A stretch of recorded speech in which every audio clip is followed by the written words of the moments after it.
Some years back, there was a case that I was dealing with. The wife had said that her husband was unfortunately looking at inappropriate material, and she found out. So she was complaining about her husband in front of me. The man had his head lowered down in shame. Not one word. And his wife dug into him and drilled in deeper and deeper, just shredding his honor. I don't mean this in the wrong way. I'm not throwing the blame on her, but that was what was happening in that moment. So I asked her to give me a few moments with him alone. She left the room. Before I even said one word, he looked up and said, "Sheikh, please don't say anything." He said, "Wallahi, every time I commit this sin, I cry and I ask Allah to save me.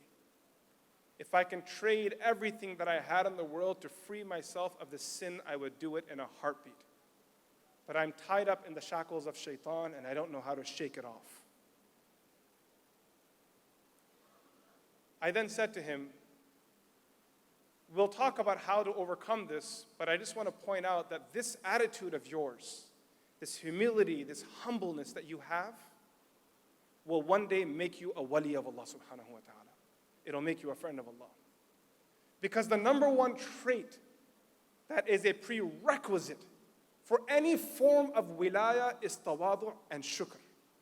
One is built off of the second. That without humility, you can't go anywhere in your spiritual journey, hence the form of sajda that is built into our daily worship.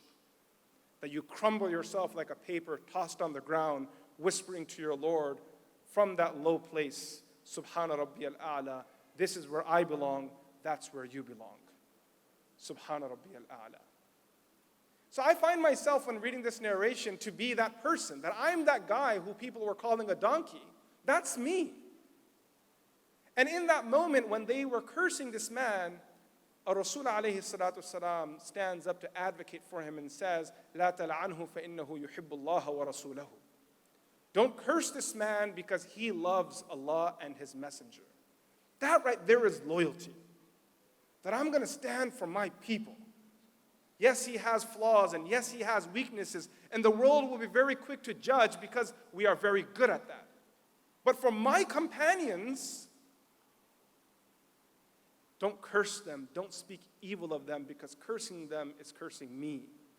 Showing anger or animosity to them is showing anger and animosity to me. مَنْ أَحَبَّهُمْ فَبِحُبِّ أَحَبَّهُمْ وَمَنْ أَبْغَضَهُمْ فَبِبُغْضِي أَبْغَضَهُمْ. Loving them is loving me. Ibn Hajar al-Asqalani, the famous commentator of hadith, he, after narrating this hadith under the commentary, writes, "Out of all the corpus of hadith that I've studied and written on, I have not found a narration that is more hopeful for the ummah than this narration, because it shows us that a person can sin, yet their heart can be committed to Allah and His Messenger. It is possible to love Allah and His Messenger while being a flawed human being.